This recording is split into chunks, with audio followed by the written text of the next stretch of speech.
sini Kenyarti dari kelas 3A1. Saya di sini ingin membacakan buku kerja 7, 8, dan 9. Yang pertama dari buku kerja 7 yaitu produk atau jasanya donat kentang, unit usahanya food. Di sini ada langkah-langkah identifikasi isu-isu etik dan legal yang dihadapi perusahaan baru. Kriteria kinerja 1.1 budaya etik yang kuat dibangun pada perusahaan. Hasil atau rekaman membangun budaya etik dapat mencakupi mengembangkan kode of conduct atau kode etik, menerapkan program pelatih etik. Budaya etik yang kuat dapat mencakupi akses modal yang lebih baik, meningkatkan komitmen karyawan, meningkatkan loyalitas pelanggan. 1.2 Notaris untuk perusahaan dipilih sesuai bidang bisnis. Notaris untuk perusahaan mengetahui masalah permulaan dan bahwa dia telah berhasil mendampingi pengusaha melalui proses awal sebelumnya. 1.3 Perjanjian para founders disiapkan sebagai kesepakatan pendiri. Perjanjian para founders dapat mencakupi sifat bisnis, prospektif, bentuk hukum pemilihan bisnis. Lalu ada 1.4 Perselisihan hukum dihindari. Perselisihan hukum dapat dihindari dengan memenuhi semua kewajiban kontrak, hindari undercapitalization, dapatkan semuanya secara tertulis, tetapkan standar dan kesepakatan hukum. 2. Memiliki bentuk organisasi. 2.1 Bentuk organisasi bisnis diidentifikasikan. Bentuk organisasi dapat mencakupi partnership, limited liability company, atau perseorang terbatas. 2.2 Isu-isu dipertimbangkan dalam pemilihan bentuk hukum kepemilikan bisnis. Isu-isu memilih bentuk organisasi dapat mencakupi jumlah dan jenis investor yang terlibat. 3. Mendapatkan lisensi dan izin usaha. Persyaratan izin usaha dipenuhi. Persyaratan izin usaha dapat mencakupi syarat pengajuan SIUP online untuk perseorang terbatas atau PT, yaitu ada fotokopi KTP, fotokopi kartu keluarga, fotokopi nomor pajak wajib pajak atau NPWP, surat keterangan domisili usaha atau SITU, fotokopi akta, surat izin gangguan atau HO, dan surat izin prinsip atau SIP. Neraca perusahaan, pas foto direktur 4x6 2 lembar, materai 6.000, surat izin teknis dari instansi terkait jika diminta.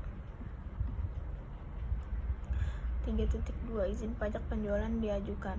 Izin pajak penjualan, batasan pajak sebelum pajak pertambahan nilai atau PPN yang dipungut atau transaksi penjualan, prinsip pungutan pajak, yaitu ada prinsip persamaan, prinsip kepastian atau serentari, prinsip kenyamanan pembayaran, prinsip efisiensi atau economic of collection. Lalu saya akan membacakan buku kerja ke-8. Unit usahanya donat kentang, produk atau jasanya food, tanggal 13 November 2022. Elemen 1. Identifikasi pengelolaan keuangan. Kriteria unjuk kerja. Sini ada status baik, sedang, dan kurang. 1.1 Tujuan keuangan perusahaan diidentifikasikan. Profitabilitas baik, ekuiditas baik, efisiensi baik, stabilitas sedang. 1.2 Proses pengelolaan keuangan diidentifikasikan. Laporan pendapatan baik, neraca baik, laporan cash flow baik. Preparasi perkiraan keuangan, pendapatan, pengeluaran, belanja modal. Preparasi performa laporan keuangan, laporan performa pendapatan baik, laporan performa neraca baik, laporan performa cash flow baik. Analisa berjalan dari hasil-hasil keuangan. Ratio analisis, mengukur hasil dibanding rencana baik, mengukur hasil-hasil dengan norma industri baik. Laporan historis keuangan diidentifikasi. Laporan keuangan baik, neraca baik, laporan cash flow baik. 1.4 Perakhiran keuangan diidentifikasikan. Laporan keuangan historis perusahaan diikuti oleh persiapan perkiraan, baik perkiraan penjualan untuk perusahaan baru didasarkan pada perkiraan penjualan dan rata-rata industri yang baik atau pengalaman membutuhkan usaha sejenis, baik perkiraan penjualan untuk perusahaan yang ada didasarkan pada satu, catatan penjualan terdahulu, dua, kapasitas produksi dan permintaan produk saat ini. 3. Faktor apapun yang akan mempengaruhi kapasitas produk dan permintaan produk masa depannya. Baik. Seterusnya ada 2. Identifikasi pro forma laporan keuangan. 2.1. Laporan pro forma diidentifikasikan sedang, pro forma laba rugi sedang, pro forma pendapatan baik, pro forma neraca baik, pro forma arus kas baik. 2.2. Ratio analisis diidentifikasikan likuiditasnya baik dan ada rekomendasi dana termasuk kudapan yang populer di seluruh dunia. Laki-laki, perempuan atau semua umur, semua usia dan kalangan menikmati menyantap makanan yang terkenal dengan ciri khas berlubang di tengah ini. Yang terakhir itu ada buku kerja 9. Jenis usahanya food, produk atau jasanya donat kentang. Di sini ada langkah kriteria kinerja hasil rekaman.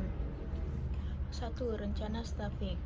1.1 Kategori okupasi diidentifikasi sesuai dengan persyaratan bisnis sebagaimana diuraikan dalam rencana bisnis. 1.2 Tanggung jawab okupasi diidentifikasikan untuk 1.3 Tugas okupasi, 1.4 Persyaratan okupasi, 1.5 ada kebutuhan pelatihan okupasi, 1.6 Jumlah tenaga kerja, 1.7 Perkiraan mulai bekerja, 1.8 FTE atau full time equivalent, 1.9 Perkiraan durasi kontrak. 2. Rekrutmen, pelantikan, pelatihan, dan mempertahankan tim.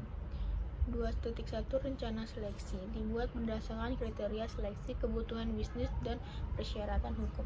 Rencana seleksi, saluran dan teknologi yang tepat, mengiklankan lowongan untuk kebutuhan staf, mengembangkan pertanyaan wawancara, pelamar terpilih, jadwalkan wawancara, dan beritahu orang yang relevan tentang waktu, tanggal, dan tempat. 2.2 Proses seleksi dilakukan sesuai dengan kebijakan dan prosedur bisnis. Proses seleksi mencakup proses wawancara dan menilai kandidat berdasarkan kriteria seleksi yang disepakati. Hubungi pengambilan keputusan untuk laporan pengambil keputusan, menyarankan kandidat yang gagal tentang hasil dan menanggapi pernyataan apapun.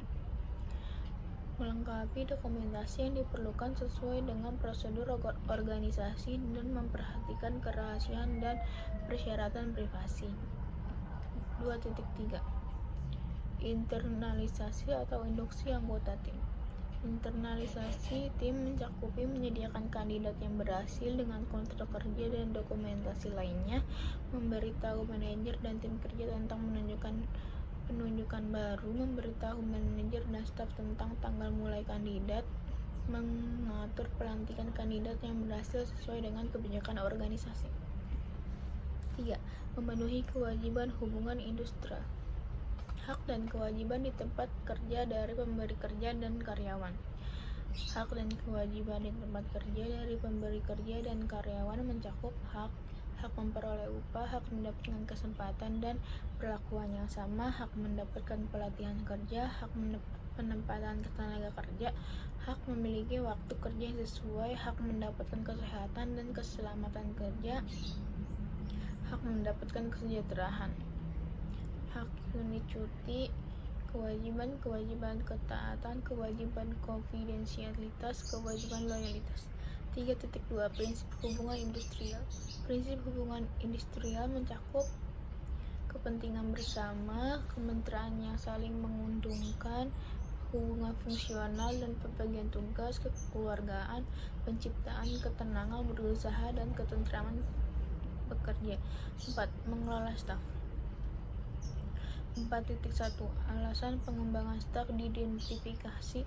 Alasan pengembangan staf efisien, konsisten, mengatasi kelemahan, kepercayaan diri. 4.2 Strategi dan program pengembangan staf dikembangkan. memberikan kesempatan pada setiap karyawan untuk menyalurkan ide dan gagasan pribadi mereka, memberikan penghargaan atau reward kepada karyawan, mengadakan program pelatihan bagi karyawan, program pengembangan staf, pelatihan pengembangan profesi. Program pelatihan dilakukan pelatihan induksi, orientasi pekerjaan, in-service education, melanjutkan pendidikan, pelatihan untuk fungsi khusus. 4.4 Evaluasi dilakukan terhadap strategi dan program pengembangan staf dievaluasi. Identifikasi dan libatkan pemangku kepentingan utama dan jelaskan kegiatan dan tujuan pengembangan staf. Tentukan tujuan dan pertanyaan evaluasi Anda sebagai mengidentifikasi indikator yang akan Anda ukur, analisis dan tafsirkan hasil untuk dibagikan dan digunakan teman Anda secara efektif. 5. Meninjau kinerja tim. 5.1 Hasil kerja. Pencapaian tujuan, efisiensi penggunaan sumber daya, kualitas barang dan jasa. 5.2 Kompetensi diidentifikasikan, kompetensi, pengetahuan, keterampilan, dan sikap. 5.3 Tingkat pergantian staf. Tingkat pergantian staf rendah. 5.4 Kekompakan tim. Kekompakan tim, kolaborasi, kerjasama, kompetensi bekerja sama. Lalu ada rencana staffing. Proyeknya food atau donat kentang. Lokasinya ada di Jalan Kuningan Barat, Jakarta Selatan.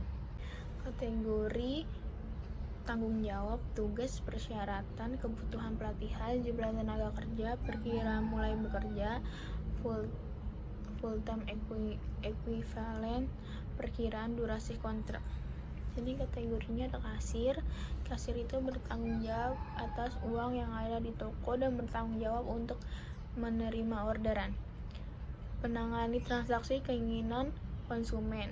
Persyaratannya itu minimal SMA, maksimal usia 25, bisa bekerja sama dalam teman atau individu. Training selama 1 minggu, jumlahnya 2 orang, perkiranya 15 Desember 2022, 6 jam bekerja dan 6 bulan perjanjian kerja. Berikutnya ada pastry chef, yaitu bertanggung jawab dengan kerjanya, bertanggung jawab dengan makanan yang dibuat, memenuhi kebutuhan konsumen, merawat mesin atau alat-alat yang ada di dapur pastry, yaitu persyaratannya minimal SMA, usia maksimal 25 tahun, bisa bekerja bersama dengan tim atau individu, mempunyai pengalaman di bidang pastry. Kebutuhan atau pelatihnya training selama 2 minggu, yaitu 3 orang, mulai bekerja tanggal 15 Desember, 6 jam bekerja dan 6 bulan perjanjian kontrak. Dan terakhir ada kurir, bertanggung jawab pengantar pesanan konsumen, memenuhi kebutuhan konsumen. Persyaratannya yaitu minimal SMA, usia maksimal 25 tahun, bisa bekerja bersama dalam teman atau individu, wajib mempunyai SIM dan STNK, wajib mempunyai kendaraan pribadi. Kebutuhan pelatihan itu langsung bekerja, jumlah tenaga kerjanya 2 orang, perkiraan bekerjanya 15 Desember 2022, 6 jam bekerja dan 1 tahun perjanjian kerja. Sekian dari saya. Wassalamualaikum warahmatullahi wabarakatuh.